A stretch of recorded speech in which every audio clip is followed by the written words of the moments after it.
If you've ever found yourself stuck in your head, replaying conversations, questioning your choices, or wondering why you can't seem to trust yourself the way other people appear to, I want you to know something right away.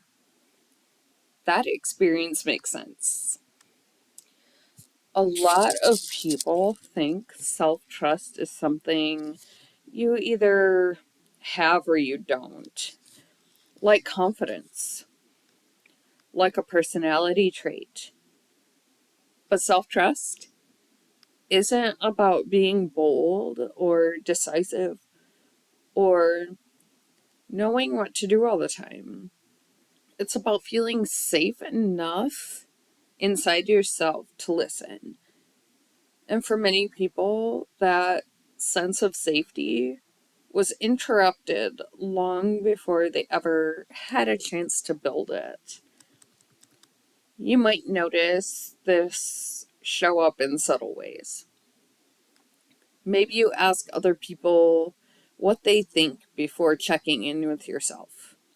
Maybe you feel guilty for needing rest, or you second guess decisions even after you've made them. Maybe you feel disconnected from your body or your emotions, like you're always trying to analyze yourself instead of actually being with yourself. None of that means you're broken.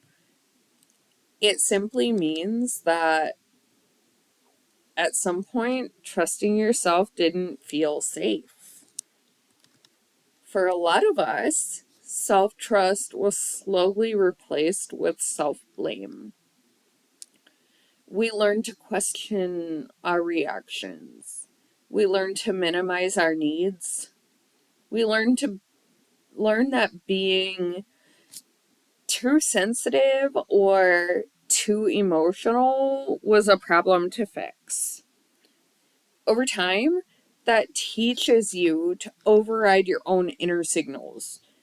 And when you override yourself enough times, you stop believing that your inner voice has value. What's important to understand is that self-trust isn't lost. It's not gone forever. It's more accurate to say it went quiet because it had to. When you live in environments where your feelings are dismissed, your boundaries aren't respected, or your reality is questioned, self-doubt becomes a survival skill. Blame feels safer than belief. Questioning yourself feels safer than trusting yourself. And your nervous system learns that staying alert is better than staying connected. That's why rebuilding self-trust can feel so uncomfortable at first. Not because it's wrong, but because it's unfamiliar. When you start paying attention to yourself again, it can feel vulnerable. It can bring up fear. You might think, what if I get it wrong? Or what if I trust myself and it backfires? Those thoughts don't mean you shouldn't try. They mean you're stepping out of an old pattern that once kept you safe. One of the biggest misconceptions about self-trust is that it starts with big decisions. People think, once I trust myself, I'll finally know what career move to make, or what relationship choice to make, or what my next step should be. But self-trust doesn't start there. It starts in very small moments. It starts when noticing how you feel without judging it. It starts when you pause instead of pushing through. It starts when you allow yourself to say, something about this doesn't feel right to me. Even if you don't have words for why yet. Self-trust grows through relationship, not performance. It's not built by proving yourself or forcing confidence. It's built by showing yourself that you'll listen, even when what you hear is inconvenient or uncomfortable. That's why so many people feel disconnected from joy, intuition, or clarity. Those things don't disappear on their own. They fade when the relationship with self becomes transactional instead of compassionate. You may also notice that self-trust is deeply connected to your body. When you don't trust yourself, you often live in your head. You analyze, rationalize. You try to think your way into safety, but trust lies in sensation. It lives in subtle cues, tightness or softening, relief or resistance. Learning to trust yourself often means learning to come back into your body in small, safe ways, not forcing anything, just noticing. And here's something that doesn't get said enough. Rebuilding self-trust is not about eliminating fear. You can trust yourself and still feel scared. You can trust yourself and still feel unsure. Self-trust isn't the absence of doubt. It's the belief that even if you don't have all the answers, you'll respond to yourself with care instead of punishments.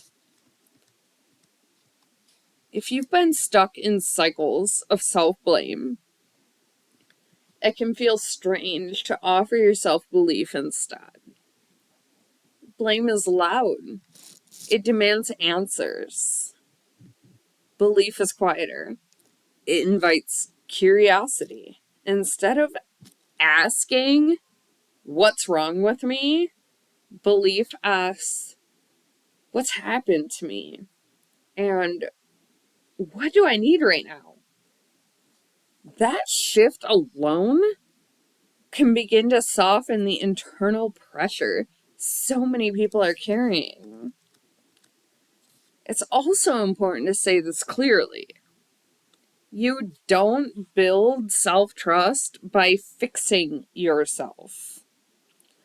You rebuild it by understanding yourself, by allowing your responses to make sense in context, by recognizing that many of the habits you're trying to get rid of were once protective. When you approach yourself with that kind of respect, trust has space to return. If any of this feels familiar, you don't need to rush to change it. Awareness itself is a step toward trust. Even noticing how often you blame yourself is a form of listening. Even noticing when you override your own needs is a form of connection. Self-trust doesn't come from doing everything perfectly. It comes from choosing to stay in relationship with yourself instead of abandoning yourself when things feel hard. I wanted to take the last minute or two here to share something that may support you if this conversation resonated. I created a free resource called the Blame to Belief Quick Start Guide for people who are beginning to notice how often blame has replaced trust in their inner world. It's designed to help you gently recognize those patterns and start shifting toward belief in a way that feels safe, private, and manageable. There's no pressure to fix anything and no expectation to move faster than your nervous system is ready for. If you're curious, you'll find the link in the description below. You can explore it in your own time, at your own pace. And whether or not you chose to use that guide, I want you to hear this.